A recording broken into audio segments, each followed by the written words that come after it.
Thank you guys so much for coming out, and this took me 25 years to have enough say-so to, well, where do you want to take your special? You have to get here, you have to get there. And now, finally, I'm old enough where I go, no, we're going to go where I want to go.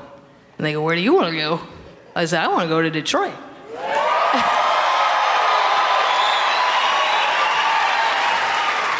And they said, why? I said, 2 reasons. I'm not sure I'm fond of all of you, and I know that in Detroit, at any given moment, something weird and bad could happen to all of you. And second of all, the people in Detroit, perhaps for you who haven't read it, those of you who haven't read a newspaper, are the most optimistic people. They're still there. Do you understand?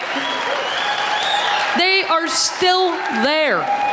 60 Minutes has covered it, 2020 has covered it, the New York Times has covered it, and what is the conversation at the dinner table? Well, something's gonna happen, it's gotta turn around. I mean, I don't know when, but I'm certainly not leaving yet. I have hope, I do. I mean, that Kwame Kilpatrick was crazy, but you move on. You do, you move on. And you find a better man.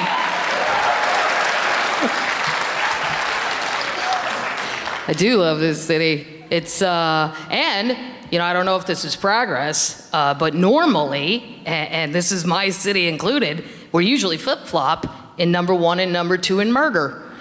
It's usually Detroit and then St. Louis, which is why I feel so close to you people. I understand the element that you live with, that at any moment, could get weird. Just driving down the road, you don't know, things could get weird. But this year, oh, no. Number 1, Flint. Yeah.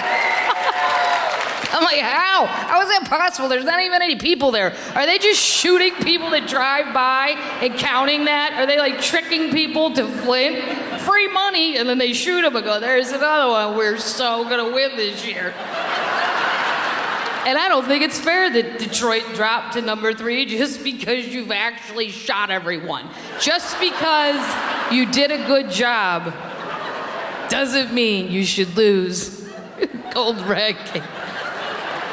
Because there's lovely parts of Detroit. Here, this whole area, people don't know that though. They only know what you see on the news. You know, are you afraid to go to Detroit? No, I'm not afraid to go to Detroit. I'm not afraid of normal things. It amazes me when my friend is a DVD distributor, and he's like, you know what, people love horror movies, because teenagers, they love to pay to be frightened.